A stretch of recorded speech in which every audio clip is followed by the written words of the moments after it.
Finally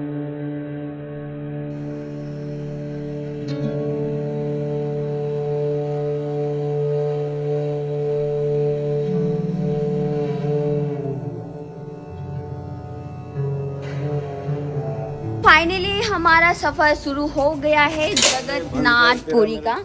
और अभी बस ऑटो ले रहे हैं और आपको अपना सफ़र प्रॉपर दिखाते रहेंगे, तो वीडियो में बने रहिए। जय जगन्नाथ। तो हम लोग नाइट में पहुंच चुके हैं और हमने सोचा देखते हैं यहाँ पे क्या होता है। तो यहाँ पे जोरों शोरों से तैयारी चल रही है क्योंकि कल यहाँ पे बहुत ही बड़ा रथ निकलने वाला है। Good morning Jagannathpur. तो आज हम यहाँ पे जाने वाले हैं दर्शन करने के लिए। और यहाँ पे देखिए रैली लग, पर अभी यहाँ तक कुछ लगा नहीं है।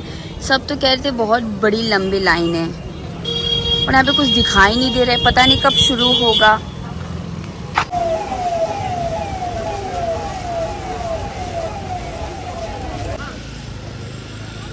जय जगन्नाथ। पास हमें मिल चुका है और चलिए, मैंने सुना इस पास से हमें बहुत आसानी से एंट्री मिलेगी। मेरे पास मिल चुके हैं और हम लोग दर्शन के लिए अभी जाने वाले हैं। और देखिए नीचे कितनी सारी, मतलब धीरे धीरे रैली अभी बनने वाली है क्योंकि 12 बजे यहाँ पे शुरू होने वाला है। और हम लोग सुबह उठ के रेडी हो चुके हैं। अब हम लोग वेट करें क्योंकि पास में ही होटल है और पास में ही दर्शन करने जाना है। बट अच्छे से हमारा दर्शन हो जाए।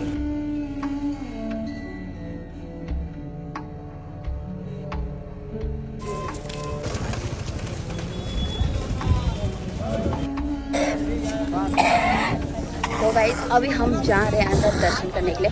पता नहीं अंदर फोन अलाउ है कि नहीं हो रहा। यहीं से सारी चीजें मैं आप लोगों को दिखा। बाहर निकलते ही इतनी गंदी गर्मी, मई का महीना, आप लोगों को भी पता है कितनी गर्मी होती है। लेकिन यहाँ का बेस्ट पार्ट मुझे ये अच्छा लगा कि यहाँ पर जगह जगह पे बिस्लरी का पानी मिल रहा था। ये कौन है?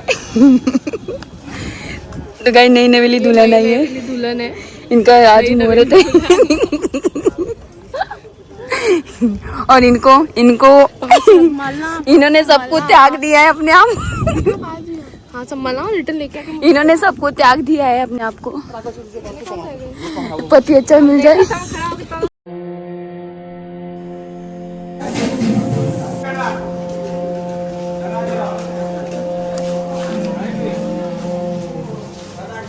यात्रा के लिए इतनी लंबी लाइन है, पता नहीं किस गली गली से हम लोग जाए। और हमारे हालत देखिए, इतना पसीना आ गया सिर्फ 1 घंटे के अंदर।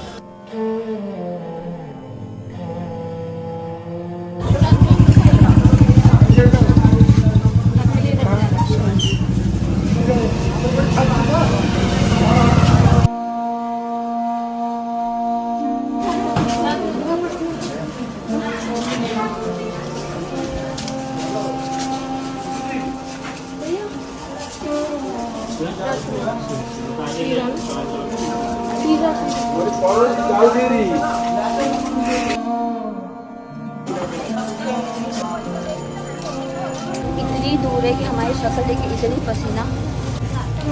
आपको कैसा लग रहा है इतना रथ यात्रा में, कैसा फील हो रहा है? बहुत अच्छा फील हो रहा है। इतनी धूप होने के बाद भी मुझे लाइक एक एनर्जी होती है जो आ जाती है, नहीं तो इतनी धूप में आप बाहर चल नहीं सकते। यस।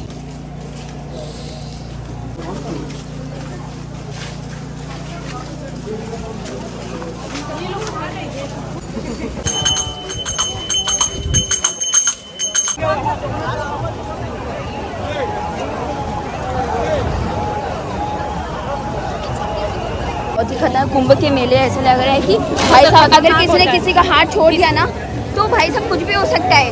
और ये देखो, और इनको तो फाइनली छोड़ लेंगे, लेकिन इनके साथ मैं हूँ।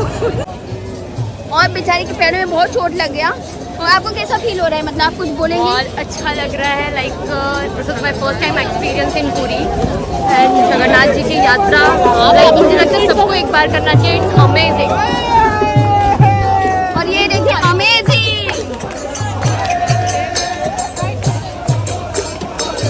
देखिए गाइस एक दूसरे के हाथ कैसे हम लोग पकड़े हुए हैं।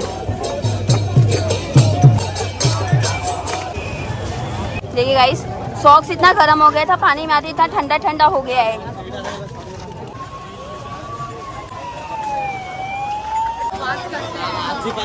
कैसा साक्षात श्री कृष्ण वास करते हैं। और उसी यात्रा में देखिए पूरे धरती पे कहीं श्री कृष्ण का साक्षात वास है तो वो है पुरी में। ये देखिए गाइस हमारी हालत।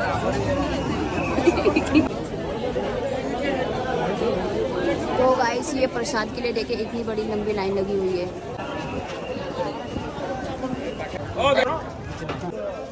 तो गाइस फाइनली मैंने प्रसाद ले लिया है। इस लाइफ में ना कभी भी आपको घूमना है अकेले आए, फैमिली के साथ बिल्कुल भी मत नहीं है। यहाँ पे हमारे साथ ऐसा हुआ, एक दूसरे को ढूंढने में पूरा टाइम वेस्ट हो गया। तो पहले ये प्रसाद खाती हूँ मैं। आप लोग यही सोच रहे होंगे कि बिना दर्शन किए हमने प्रसाद खा लिया।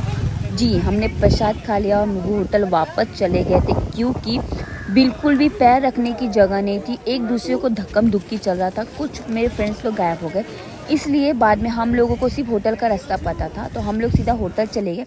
उसके बाद हमने ये सोचा कि अब हम अलग अलग टीम जाएंगे दर्शन करने के लिए। मैं तो फिर सीधा अलग निकल गई दर्शन करने के लिए। अब देखते हैं दर्शन मुझे मिल पाता है नहीं मिल पाता है, तो प्लीज़ वीडियो में आप लोग बने रहिए। पता नहीं देखो अभी आगे क्या होता है, लेकिन मुझे उस रथ के पास जाना है तो जाना है।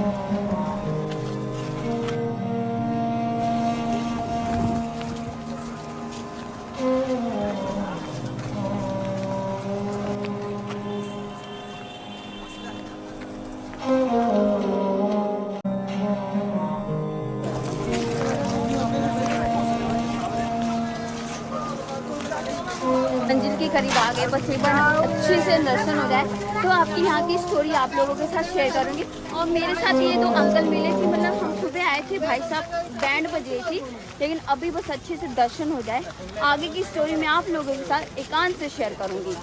हाँ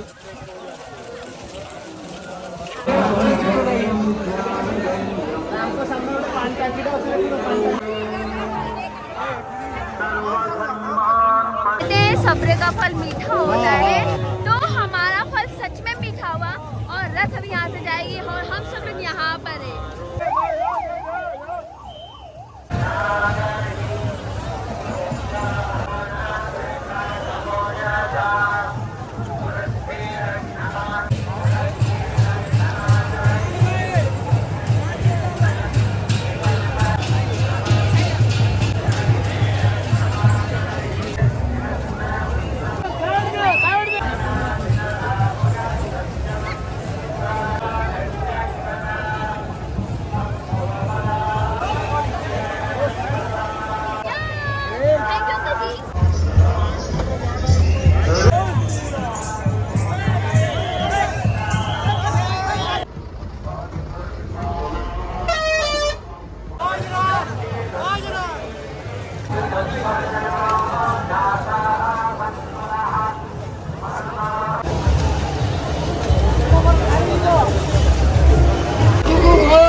भगवान का नीति चल रहा है, अभी भगवान का नीति चल रहा है।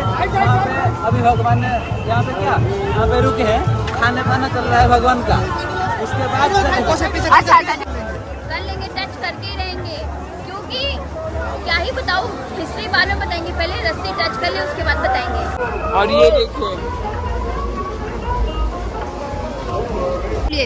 ये जो तीनों रथ है ना, ये सुभद्रा का रथ, उसका जो रस्सी है उसको छू पाएगा, और ये जो बलभद्र का है हाँ। उसका रस्सी को भी छू पाएगा, लेकिन वो जो कालिया का है ना, हाँ। जगन्नाथ का है, हाँ। उसका छूना बहुत मुश्किल है। क्यों? वो ज्यादा आदमी पकड़ जाता है और कुछ नहीं, किस्मत। हम यहाँ तक आए तो क्या पता उसमें तो चले जाए, कुछ भी हो सकता है।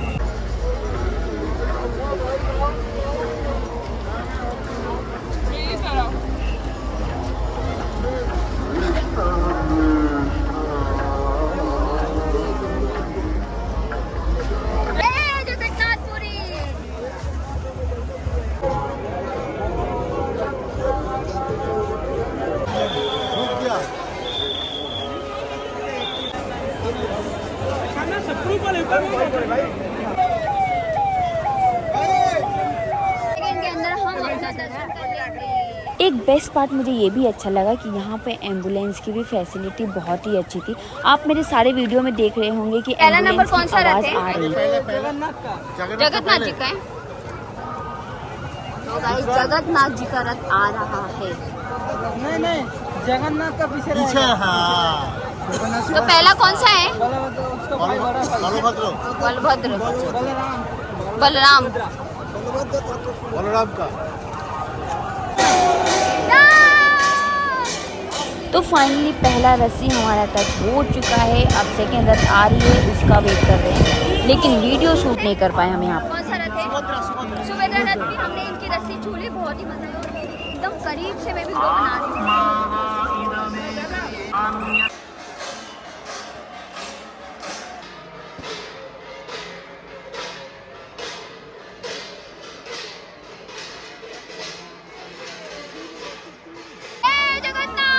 मेहनत करो तो हर चीज़ मिलती है, और मैंने मेहनत से टोटल 2 रस्सी तो छू ली थी, लेकिन एक रस्सी बचा हुआ था। वो रस्सी मुझे टच करने को मिलेगा कि नहीं मिलेगा, क्योंकि यहाँ पे बोला जा रहा है कि वो रस्सी छूने से किस्मत खिल जाती है। अब पता नहीं, लेकिन इतनी दूर से आए हैं और तो चीज़ें क्यों ना मेहनत करके कर ही लेते हैं भाई साहब।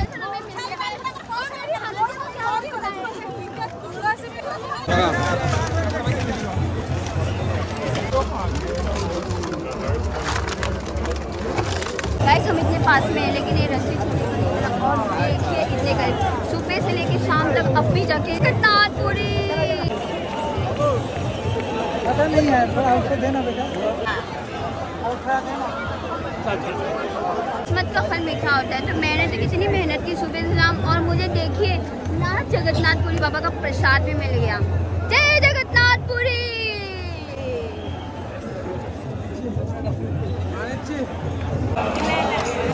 बैसाख में शुक्ल तृतीया यानी मई में रथ का विधिवत तरीके से निर्माण शुरू होता है। भगवान जगन्नाथ, बलभद्र और सुभद्रा के लिए अलग अलग रथ बनाए जाते हैं।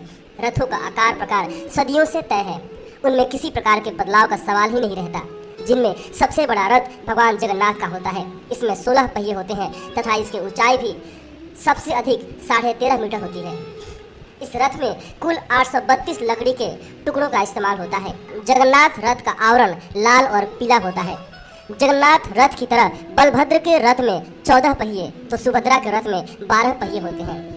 बलभद्र के रथ की ऊंचाई 13.2 मीटर, उसका आवरण लाल और नीला होता है। सुभद्रा के रथ की ऊंचाई 12.9 मीटर, उसका आवरण लाल और काला होता है। निर्माण के बाद ज्येष्ठ यानी मई जून के महीने में पूर्णिमा के दिन स्नान यात्रा के साथ रथ यात्रा के समारोह की चोरी हो गया यहाँ पे, तो मैंने पता नहीं किसका यात्रा तो हमारी अच्छी हुई, लेकिन मेरा चप्पल चोरी हो, मतलब विधिवत शुरुआत होती है। इस दिन तीनों मूर्तियों को मंदिर से निकालकर बाहर नहलाने के लिए लाया जाता है। लोगों के हुजूम में जयकारों के बीच मूर्तियों को 108 घड़ों के पानी से स्नान कराया जाता है। नतीजतन इन्हें सर्दी जुकाम हो जाता है, ऐसी मान्यता है। परिणाम स्वरूप इनका इलाज किया जाता है। तकरीबन 15 दिन तक इन मूर्तियों की एक मरीज की भांति देखभाल की जाती है। इसके बाद श्री जगन्नाथ, बलभद्र और सुभद्रा स्वस्थ हो जाते हैं। अगले दिन ये तीनों अपने अपने रथ में सवार होकर निकल पड़ते हैं। रथ की रवानगी से पहले कुछ और दिलचस्प प्रश्न होते हैं, जैसे कि धर्म कर्म में गरीब और अमीर के भेदभाव को पाटने के लिए पुरी का राजा सोने के झाड़ू से रास्ते को साफ करता है। श्री जगन्नाथ शुरू में चलने में आनाकानी करते हैं, इसलिए उनके मान मनोहार के लिए जयकारों के साथ गीत गाए जाते हैं। इन रस्म अदायगियों के बाद रथ यात्रा का शुभारंभ होता है। उत्सव के माहौल में हजारों की संख्या में श्रद्धालु रथों को खींचते हैं और सूर्यास्त तक ये तीनों रथ 3 किलोमीटर दूर स्थित बाग बगीचों वाले घर गुड़ीचा बाड़ी पहुंच जाते हैं। जगन्नाथ जी सहित तीनों मूर्तियों को मौसी के मंदिर में रखा जाता है। टूर चल रहा है और यहाँ पर सब बैठे आराम कर रहे हैं, काफी थक चुके हैं। मंदिर में रखा जाता है। 10 दिन पश्चात वहाँ से वापस आने की यात्रा में भी उसी प्रकार धूमधाम से जुलूस आता है। इन 9 दिनों के दर्शन को आड़प दर्शन कहते हैं। इनका अत्यधिक महात्म्य है। इस यात्रा को उल्टा रथ कहते हैं। रथ यात्रा के दिन अनेक भक्त उपवास रखते हैं। अगले दिन श्री जगन्नाथ, बलभद्र और सुभद्रा की मूर्तियों को मूल स्थान पर स्थापित करने से पहले उन्हें रथ पर ही सुनहरे वस्त्रों एवं स्वर्ण आभूषणों से सजाया जाता है और इसी के साथ 3 सप्ताह तक चलने वाला यह धार्मिक उत्सव समाप्त हो जाता है। तो गाइस ये लोग न्यूज़ में ले आए लेके झगड़ा कर रहे हैं कि मुझे भी ले लो, मुझे भी ले लो। भाई साहब ये क्या हो रहा है, ले लो। उम्मीद भी नहीं। नई मूर्ति रखी जाती है तो उस दिल को निकालकर नई मूर्ति में स्थापित कर दिया जाता है और इस दौरान पूरी शहर की इलेक्ट्रिसिटी को ऑफ कर दिया जाता है ताकि कोई भी इंसान इस दिल को ना देख सके। और अगर गलती से भी कोई इंसान इस दिल को देख लेता है तो उस इंसान की मृत्यु स्वतः ही हो जाती है। ये भव्य मंदिर है पुरी का भगवान जगन्नाथ का मंदिर। झंडा हवा के दिशा में ही लहराता है, लेकिन आपको बता दूं, भगवान जगन्नाथ के मंदिर के ऊपर स्थापित ध्वज सदैव हवा के विपरीत दिशा में लहराता है। अब ऐसा किस कारण से होता है इसका पता आज तक नहीं चल पाया। साथ ही इस झंडे को हर रोज बदलने का नियम है। ऐसी मान्यता है अगर किसी कारणवश इस झंडे को नहीं बदला गया तो मंदिर अगले 18 सालों के लिए बंद हो जाएगा। नंबर 2, यह मंदिर 4 लाख वर्ग फुट क्षेत्र में फैला हुआ है और इस मुख्य मंदिर की ऊंचाई लगभग 214 फीट है। दोस्तों, मंदिर के नीचे खड़े होकर शीर्ष यानी कि गुम्बद को देख पाना असंभव है। इस गुम्बद की छाया में भी एक राज छुपा हुआ है। यह गुम्बद इतना विशाल होने के बावजूद इस गुम्बद की परछाई सुबह दोपहर शाम कभी भी जमीन पर नहीं पड़ती। नंबर 3, मुख्य मंदिर के शीर्ष के ऊपर भगवान विष्णु का सुदर्शन चक्र स्थित है। ऐसा कहा जाता है कि आप पुरी में कहीं भी खड़े हो आप इस चक्र को देख पाएंगे। इस चक्र की बनावट इतनी अद्भुत है कि आप किसी भी दिशा से इस चक्र को देखें आपको ऐसा प्रतीत होगा कि यह चक्र बिल्कुल आपके सामने ही है। इसे नीर चक्र भी कहा जाता है। यह चक्र अष्ट धातु से निर्मित है जो कि अति पावन एवं पवित्र माना जाता है। ये लोग रथ की यात्रा में गायब हो गए थे, फाइनली मिल चुके हैं 5 घंटे बाद। कैसा लगा? आप गायब हो गए अपने भाई के पास। तो प्रसाद क्यों, तो देखो प्रसाद भी मिल गए खाने के लिए, तो प्रसाद खाते हैं।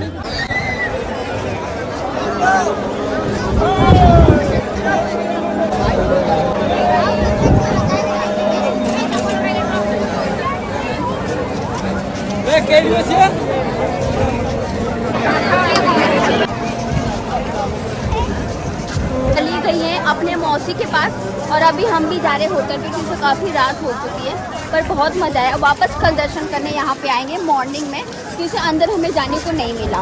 वापस मिलेंगे। अच्छा लगा आप लोगों से मिलके। Bye bye.